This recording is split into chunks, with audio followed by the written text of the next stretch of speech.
This all did mean that our proper main event was Roman Reigns versus Cesaro for the Universal title, and this was so smart on behalf of WWE. Yo, these matches, bro. All of these matches were pretty good so far. I guess the zombie one was trash, but other than that, everything was pretty good. Girl, relax, just breathe, come here, hit the gas. Now I'm feeling like a star. Yeah, you know I'm cold, baby, yeah. Ay, hold on, wait, just let it breathe. We've been blowing with them trees. Hit the gas, ay, we hit the gas, we in the stars. What's good? Dark Knight Gang in the stand. Gang. Today I'm about to do another video from What Culture Wrestling. This is the ups and downs from Backlash. Bro, it came on last night. Y'all was like, B, do the ups and downs ASAP. I got you. Shout out to What Culture Wrestling. Shout out to Simon. You guys know I love these videos. Simon always does a great job. I'm ready to hop on into this. I want to see what happened. Simon, let us all know what happened, my G. Hey, this is a 21-minute video. They're always pretty long, so it is what it is. I'm going to try to not make it too long, but of course, I got to talk. I got to give my commentary. You already know what. Bro, let's just hop into the video. I'm low-key excited. We've been seeing the storylines develop up into Backlash. We saw everything that happened on WrestleMania. Raw and SmackDown from then have just been developing the storylines. Let's see if Roman Reigns will lost his championship. Let's go, man.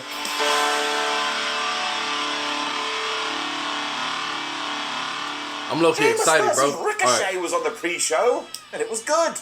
Why we couldn't have built this up properly, I don't know. Although it did have some justification, because you can go, well, Simon Sheamus doing an open challenge for the US title, so anybody could accept. And to be honest with you, if you had said to me, Simon, who do you want to accept?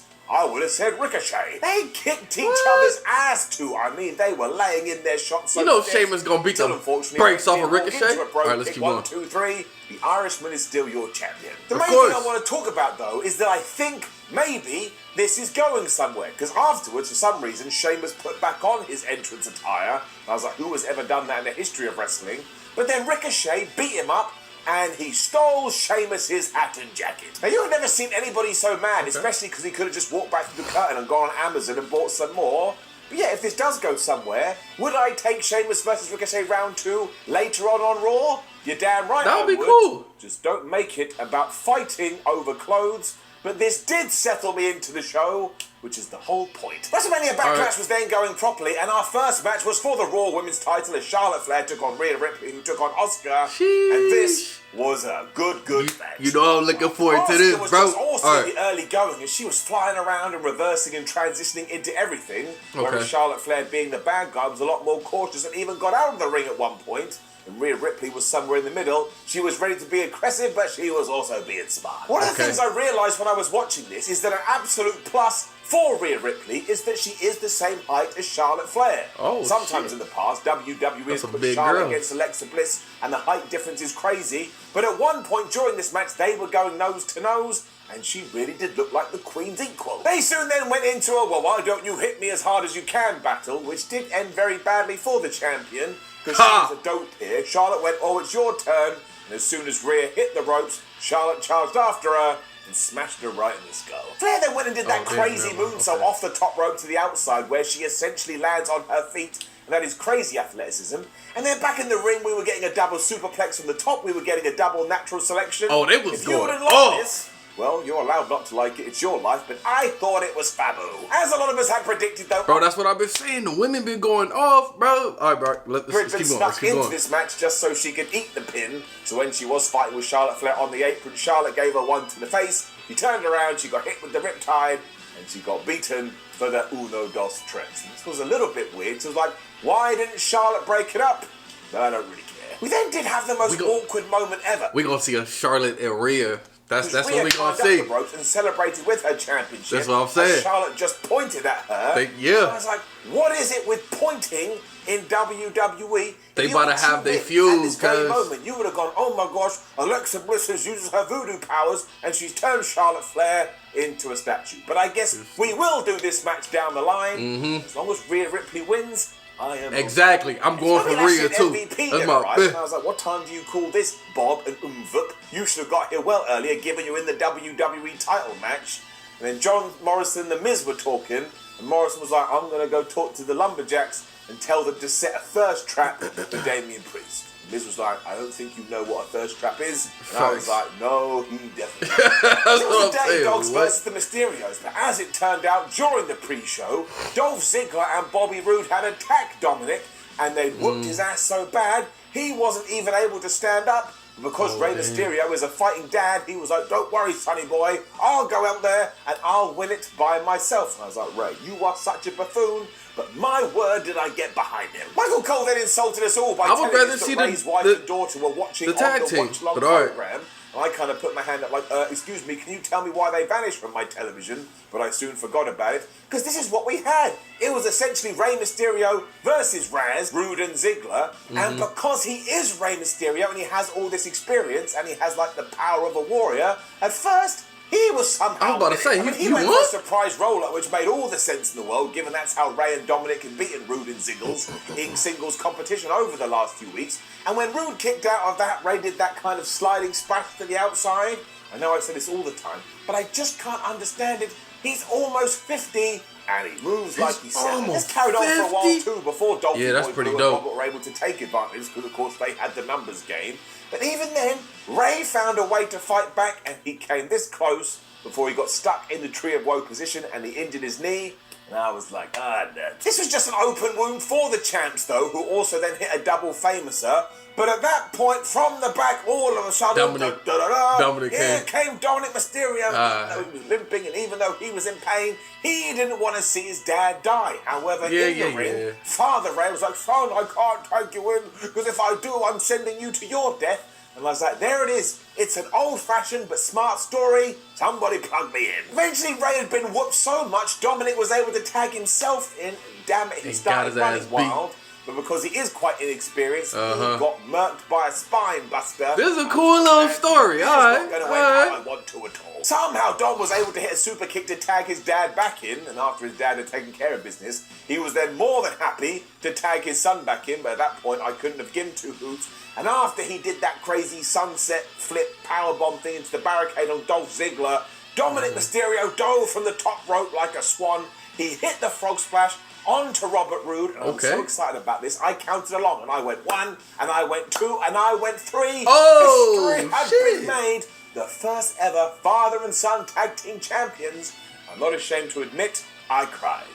Not true, I didn't cry. Yeah, I was about to say, it ain't that touching. Really well done. I mean, all of this was just so satisfying, and Kayla Braxton interviewed... This definitely was well done, based on how Simon described it, you know what I mean? Had a nice little heartwarming moment. Rey Mysterio getting his ass beat. No, Dominic, don't come in here. You're injured, my son. Dominic like, no, daddy, I can't have you get hurt. And he go in there and save him. That's kind of dope, bro. Afterwards, they're like, oh, we did it. Nice little warm story. I'm kind of worried that we get to SmackDown and we do a rematch and they just lose it again. But do not do that and let them hold it for months and months. I mean, now we have Rey Mysterio and the baby champ. And I'm all good with that. And now we're going to talk about what I hinted at during the intro.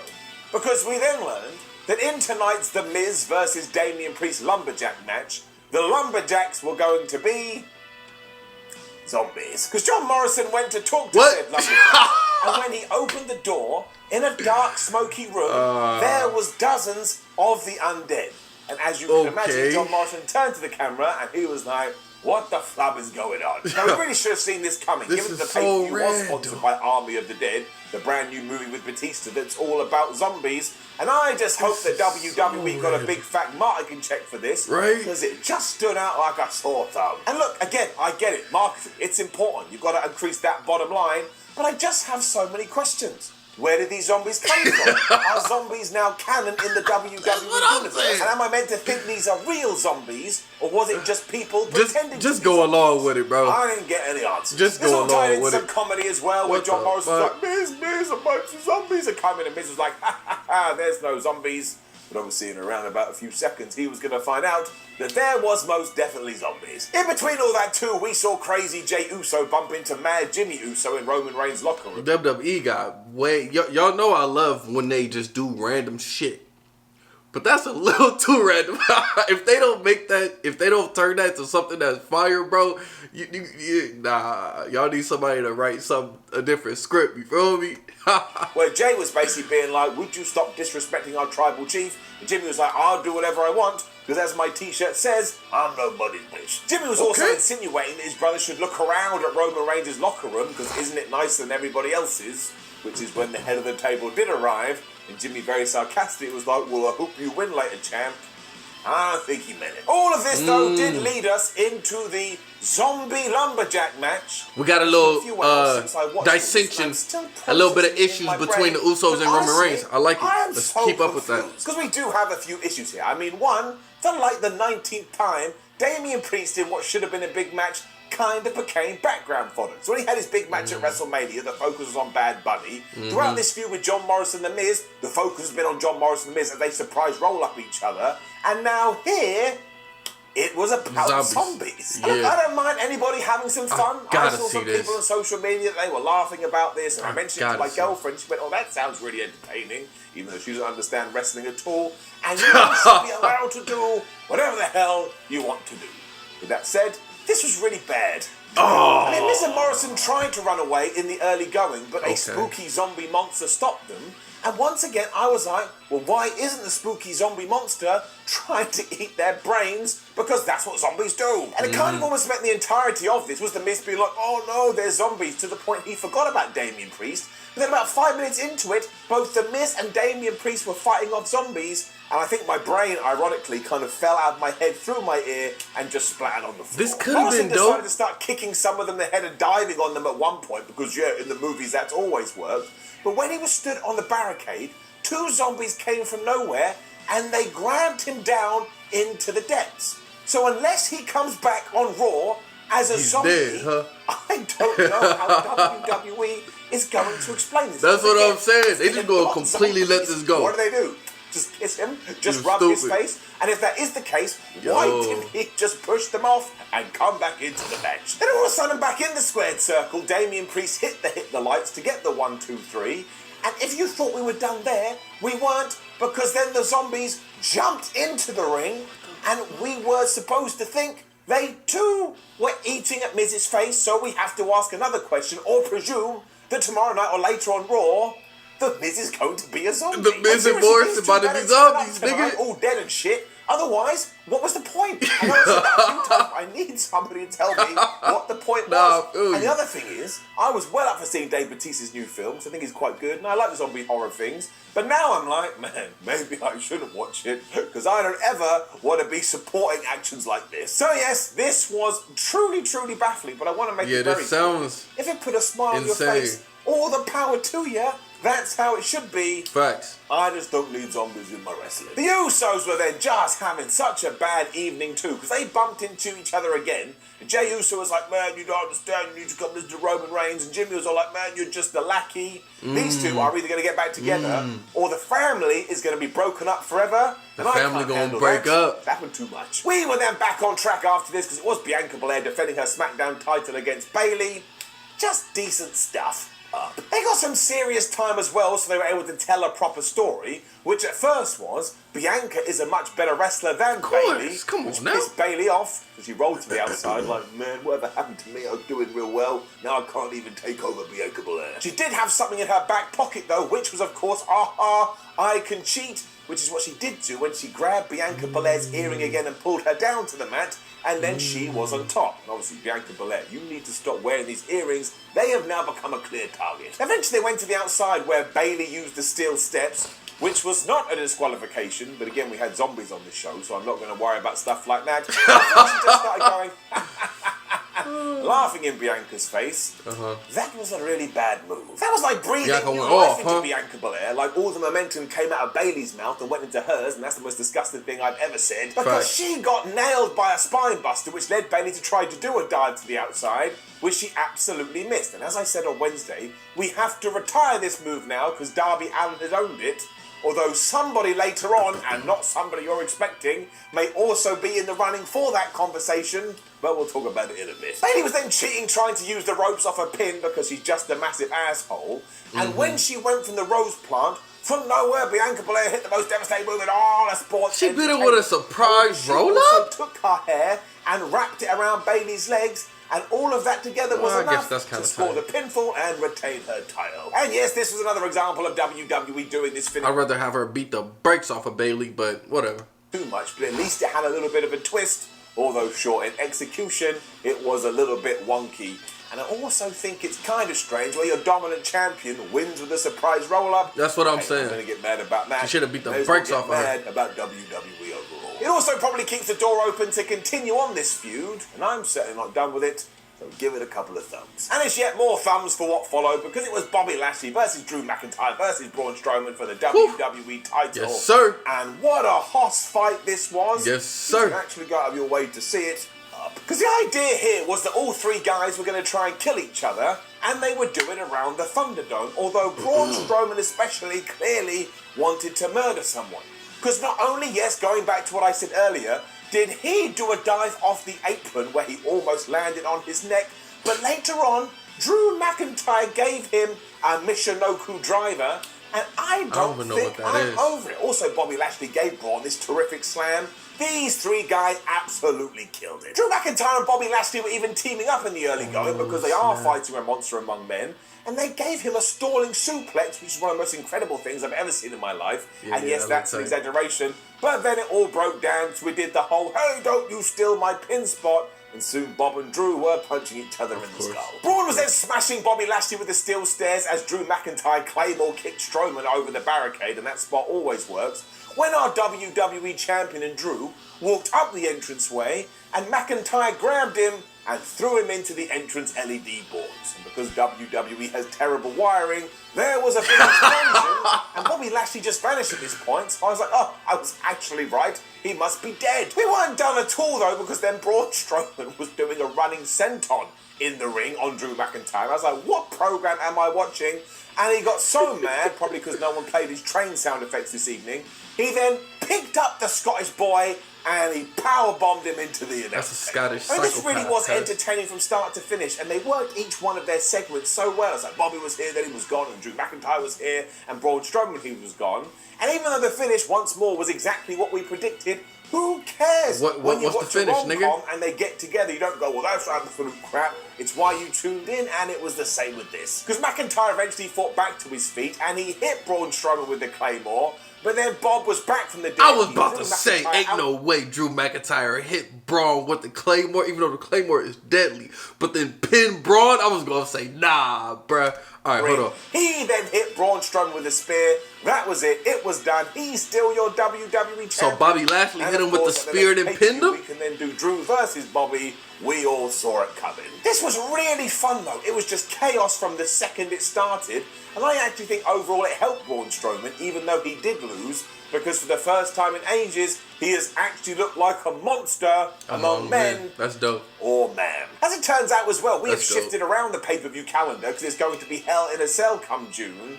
We probably did this so that we can do Bobby Lashley versus Drew McIntyre in that damn structure. They're going to just lead up to it. And when we are done there, we just got to leave it and go in a brand new direction. This all did mean that our proper main event was Roman Reigns versus Cesaro for the Universal title, and this was so smart on behalf of WWE. Yo, these matches, bro, all of these matches were pretty good so far. I guess the zombie one was trash, but other than that, everything was pretty good. Because it was the last match, so if you really wanted to believe they were doing that because Cesaro was going to be crowned, you could. But it didn't happen, but my word, what enough. Beforehand, too, Roman was talking to Jay in the back and said, look, don't come down to ringside this evening. And Jay, that crazy tamale, then insinuated, but what if you lose? And you should have seen Reigns' face. He then compared him to Jimmy. So I'm starting to see the cracks. With that story out of the way for the evening, though, it meant we could focus on the wrestling. And what a good technical wrestling match this was. Of course, Cesaro was the better of the two when it came for, well, can you get me or can I get you? So Roman rolled out of the ring because he was super mad. But then he powered up because he is the head of the table. And he started to punch him in the head too. That wasn't working massively well, so Reigns decided to target Cesaro's arm. And that's when our brand new tale came into focus. I mean, he was taking it and slamming it into the ring post, he was slamming it into the announce table. Essentially, if he could take this limb and try to rip it from Cesaro's body, that's what he was going to try and do. Every time Cesaro tried to fight back too, Roman would cut him off, but when he went for the Superman punch and missed, Cesaro was able to apply the sharpshooter, but unfortunately Reigns got to the ropes. But at this stage, it was becoming clear Oh no! The Swiss Superman can't do any of his offense because his arm is starting to go all ganky. Cesaro then went nuts into this corkscrew over the top rope onto Roman Reigns, and then he was moving so fast, I was like, who does he think he is? The flipping Flash. And when he had Roman ready to hit the neutralizer again, of course he couldn't do it, because he was essentially like this. I really think he needed some help. The same thing happened when he went for an uppercut, and Roman Reigns in a panic then tried to choke him out, but Cesaro got out of that and tried another submission, to which Roman Reigns powerbombed his way out of it, and that got such a close near to. I was like, that is it, man. I'm into this. This was a terrific put together match. Sadly, it did leave the Swiss man in a position where he could go back into the choke, and while he tried to get out of it, he couldn't, because again, he didn't have one arm, and eventually he did pass out, because that's how the human body works. And the referee had no choice but to say, I'm sorry, says, Roman Reigns is indestructible. Roman Reigns is still your champ. Roman Reigns ain't losing here too, because there was absolutely no shenanigans. And I know some people wanted it to protect Cesaro, but let's move away from that, especially because all the shenanigans were saved for after the match. Because Jey Uso was out here almost instantly, like the manipulated maniac that he is, and after Roman Reigns had whispered something to him, Jey obviously started to beat down Cesaro. From nowhere though, Seth Rollins' music hit, and he was wearing some kind of suit that looked like a felt tip pen had thrown up over him. And he had this stare down with Roman Reigns, which is always going to be good based on their history. And just as you thought, oh my gosh, maybe he's going to attack Roman, of course he went after Cesaro. He really hates him. He busted that arm out. They did have issues, remember? I am massively intrigued to see what we're going to do here. Because deep down in my tum-tum, I think the SummerSlam match is going to be Roman Reigns versus Seth Rollins. But if you do that, who's going to be the good guy and who's going to be the bad guy? And does Seth Rollins win? Also, how does Cesaro fit into the middle? All of that has me very intrigued. And this will be something to watch. This was an absolute terrific pay-per-view. First and foremost, great video from What Culture Wrestling. Great video from Simon, like always. Bro, that is definitely something we got to watch. I thought Seth Rollins would attack Roman Reigns, but instead he went out and started beating up Cesaro. So their feud isn't done yet. Man, it's a lot of things to watch, bro. Charlotte and Rhea definitely got a feud coming. My girl Rhea retained the title. Bianca Belair. Nigga. Great video. I enjoyed it. I hope you guys enjoyed yourselves. Thank you guys for letting me know that the ups and downs were already out. Yeah, man. Shout out to the gang. Everybody have a good week. It's Monday. Continue to go after all your goals and dreams. See y'all next time. Peace.